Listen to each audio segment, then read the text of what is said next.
আজকে আমরা আবার একটা রেলিভেন্ট টপিক নিয়ে আলোচনা করব বাচ্চাদের, যেটা বাচ্চাদের জন্য খুবই জরুরি একটা সমস্যা, হ্যাঁ, এবং এই সমস্যার প্রতিকার করাটাও ভীষণ দরকার। সেটা হলো আর কিছুই নয়, খুব কমন একটা ইনফেকশন, ইউরিনারি ট্র্যাক্ট ইনফেকশন, যেটাকে আমরা বলি ইউটিআই। তো এই সমস্যাটার বেসিক্যালি যেটা আমরা ইউটিআই জানতে গেলে যেটা আমাদের প্রথম জানা দরকার, যে আমরা ইউটিআই কখন বলবো, মানে কি সাইনস অ্যান্ড সিমটমস দেখলে বাচ্চাদের মধ্যে আমরা সেটাকে ইউটিআই বলবো।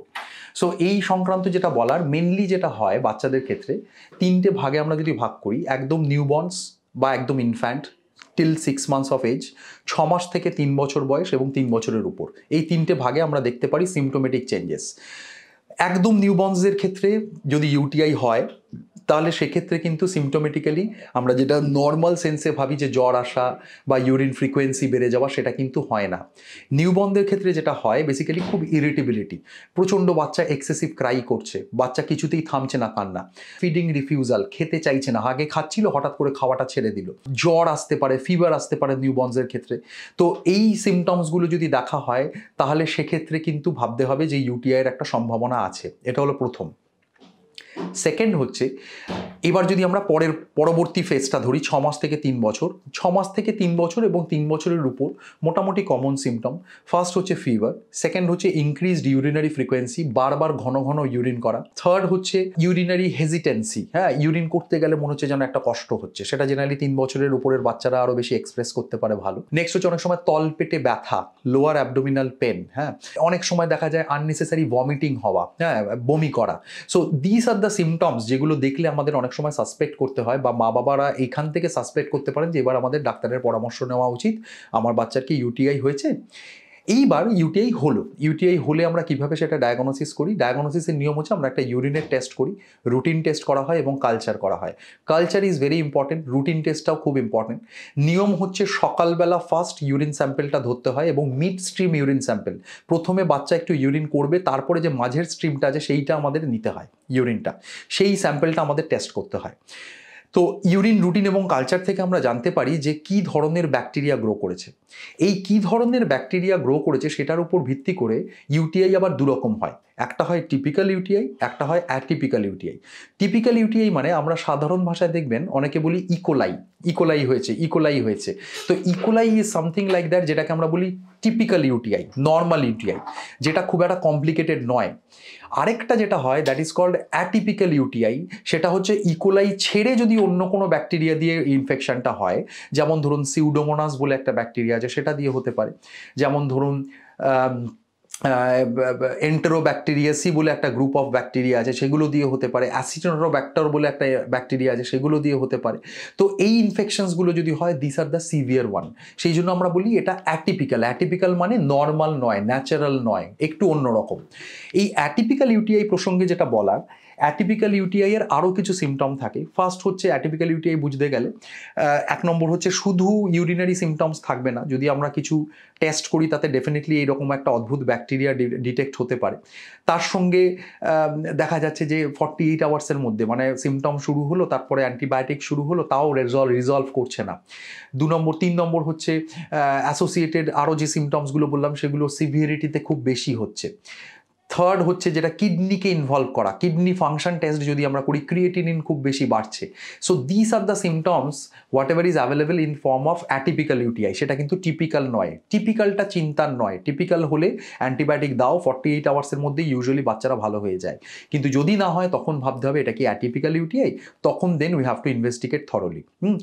নেক্সট আরেকটা টার্ম হয় ইউটিআই এর, সেটাকে বলা হয় রিকারেন্ট ইউটিআই। রিকারেন্ট ইউটিআই মানে যদি আমরা সারা বছরের একটা হিসাব করি, সারা বছরে যদি দেখা যায় ইউটিআই এর দুরকম ইনফেকশন হয়। আমাদের ইউরিনারি যে ট্র্যাকটা আছে, কিডনি, ইউরিনারি ব্লাডার, এবং কিডনি থেকে দুটো দড়ির মতো জিনিস নামে যেটা ব্লাডারের সঙ্গে যুক্ত করে, সেটাকে বলি আমরা ইউরেটার। এই পুরো সিস্টেমটাকে আমরা বলি KUB, kidney urinary bladder system. এই সিস্টেমটার দুটো ভাগ হয়, একটা আপার ভাগ হয়, একটা লোয়ার ভাগ হয়। আপার ইউরিনারি ট্র্যাক্ট, একটা লোয়ার ইউরিনারি ট্র্যাক্ট। এরও আবার সিমটোমেটিক্যালি কিছু সমস্যা হয়। তো আমরা যদি দেখি বছরে মোর দ্যান 2 টাইমস আপার ইউরিনারি ট্র্যাক্ট ইনফেকশন হচ্ছে, অথবা বছরে একবার আপার ইউরিনারি এবং more than 2 Times lower urinary হচ্ছে, তাহলে সেটাকে আমরা বলবো রিকারেন্ট ইউটিআই। রিকারেন্ট ইউটিআই মানে নামটা শুনেই বোঝা যাচ্ছে যে বারবার ইউটিআই হচ্ছে। একবার ইউরিন ইনফেকশন হলো, ট্রিটমেন্ট হলো, অ্যান্টিবায়োটিক খেলো, বাচ্চা ভালো হয়ে গেল, আবার পরের মাস বা 2 মাস পরেই আবার ইউরিন ইনফেকশন হলো, তখন কিন্তু আমাদের থরলি ইনভেস্টিগেট করাটা ভীষণ দরকার। তার জন্য আমি আসছি, কিছু ইনভেস্টিগেশনস আছে যেগুলো আমাদের করতে হয়, কারণ তখন আমাদের দেখতে হয় কোনো অ্যানাটমিক্যাল ডিফর্মিটি আছে কিনা, এই যে পুরো ইউরিনারি ট্র্যাক্টটা আছে তার মধ্যে কিডনির কোনো সমস্যা আছে কিনা, তার মধ্যে ব্লাডারের কোনো সমস্যা আছে কিনা, তার মধ্যে ইউরেটারের কোনো সমস্যা আছে কিনা, সেগুলো আমাদের ইনভেস্টিগেট করে দেখতে হয়। So how we will investigate? ইনভেস্টিগেশনের মধ্যে অলরেডি আমি বললাম ইউরিনের রুটিন এবং কালচার পাঠানো উচিত। তার সঙ্গে বয়সের উপর ডিপেন্ড করে আমাদের অনেক সময় স্ক্যান করতে হয় বাচ্চাদের, যেমন লেস দ্যান 3 মান্থস যদি হয় আমাদের ইউএসজি করতে হয়, একটা কিডনি কেরম আছে সেটা দেখার জন্য, কোনো কিডনি ইনভলভড হয়েছে কিনা সেটা দেখার জন্য। যদি দেখা যায় রিকারেন্ট ইউটিআই হচ্ছে, দুটো টেস্ট আমাদের সবসময় করতে হয়, একটাকে বলি আমরা এমসিইউজি, আরেকটাকে বলি আমরা ডিএমএসএ স্ক্যান। এই দুটো কি? এমসিইউজি বেসিক্যালি কিডনি যে হচ্ছে ইনফেকশনটা যেটা হয়, ইনফেকশনের জন্য কি হয়, অনেক সময় যে ব্লাডারের মধ্যে যে ইউরিনটা জমে আছে সেটা অনেক সময় ব্যাক ফ্লো করে, উপরের দিকে উঠে কিডনিকে একটা প্রেশার দেয়। কিডনির কাজ হচ্ছে ইউরিনটাকে তৈরি করে এই নালীর মাধ্যমে এসে ব্লাডারে নিয়ে তারপরে সেখান থেকে বার করে দেওয়া শরীর থেকে, যে আমাদের বর্জ্য পদার্থ আছে শরীরের বা ওয়েস্ট মেটেরিয়াল আছে। এইবার যখন এই ইউরিন ইনফেকশন হয় তখন ইউরিন কিন্তু খুব ভালো ফ্লোতে হয় না, তখন কি হয়, ইউরিনটা জমতে থাকছে ব্লাডারে। এই ব্লাডারে যখন জমতে জমতে একটা বালতির মধ্যে যখন জ্বলতে জল জমতে জমতে থাকে, তারপরে যখন আমরা আবার মগ দিয়ে জল ঢালি কি হয়, ওটা বাইরে পড়ে যায়। এক্ষেত্রেও তাই, ব্লাডারটা হচ্ছে একটা থলির মতো, এবার যখন সেটা জমতে জমতে পুরো ভরাট হয়ে গেল, তখন এখানে একটা দুটো নালী যদি থাকে তাহলে কি হবে, ওই ইউরিনটা ওই নালী দিয়ে ওপরে উঠতে থাকবে, ওপরে উঠে সেটা কিডনিকে এফেক্ট করে, যেটাকে আমরা বলি ভেসিকো ইউরেটেরিক রিফ্লাক্স বা ভিইউআর। এর আবার বিভিন্ন গ্রেড আছে, 5টা গ্রেড আছে, সেটার উপর ডিপেন্ড করে আমাদের অনেক সময় ট্রিটমেন্টের কিছু চেঞ্জ হয়। এইবার প্রসঙ্গ যেটা হচ্ছে এমসিইউজি মানে সেইটা, এই যে রিফ্লাক্স কতটা হচ্ছে সেইটা ধরার জন্য এমসিইউজি আমরা করি। আর ডিএমএসএ স্ক্যান হচ্ছে, সেটা বেসিক্যালি হচ্ছে আমাদের কর্টিক্যাল ফাংশনিং, মানে এই যে কিডনিটা কতটা ভালো কাজ করছে সেই কাজটা আমরা দেখার জন্য ডিএমএসএ স্ক্যান করি। ডিএমএসএ স্ক্যান মানে হচ্ছে dimercaptosuccinic acid scan, DMSA scan. তো এই জিনিসগুলো আমাদের দেখতে হয়।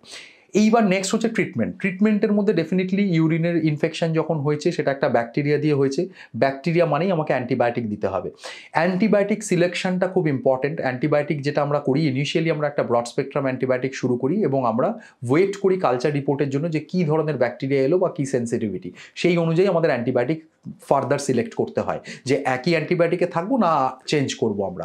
এটা হলো 1 নম্বর। 2 নম্বর হচ্ছে যদি দেখা যায় যে বারবার রিকারেন্ট ইউটিআই হচ্ছে, তখন অনেক সময় সেক্ষেত্রে যদি দেখা যায় কিডনি ফাংশন ইনভলভড হচ্ছে, ডিএমএসএ স্ক্যানে কোনো গন্ডগোল আছে, এমসিইউজিটা গন্ডগোল আছে, তখন কিন্তু আমাদের অনেক সময় পেডিয়াট্রিক নেফ্রোলজিস্টের ওপিনিয়ন নেওয়াটাও খুব দরকার। তো আশা করি আজকে যে আমরা আলোচনাটা করলাম ইউটিআই নিয়ে, অনেকটা বিষয় আপনাদের ক্লিয়ার হলো যে ইউরিন ইনফেকশন বাচ্চাদের কিভাবে আমরা ধরবো, কিভাবে আমরা ট্রিটমেন্ট করব এবং কি কি ইনভেস্টিগেশন করার দরকার। অনেক ক্ষেত্রে আননেসেসারি কিছু ইনভেস্টিগেশন করা হয় কিন্তু সেইগুলোর প্রয়োজন হয় না, এগুলো বয়সের উপর ডিপেন্ড করে। এই সংক্রান্ত কোনো সমস্যা থাকলে ডেফিনেটলি আমার সঙ্গে কন্ট্যাক্ট করবেন, আমার নাম্বার আমার ফেসবুক পেজে দেওয়া থাকবে, আমার সেক্রেটারি মিলন, ওর সঙ্গেও কন্ট্যাক্ট করতে পারেন, আমরা সেইভাবে এগিয়ে যেতে পারি। আশা করি এই ভিডিওটা থেকে অনেকটা আপনাদের হেল্প হবে ইউটিআই সম্পর্কে, এবং ফার্দার যদি কোনো কোয়ারিজ থাকে আপনারা লিখে পাঠান আমাকে। So thanks for watching.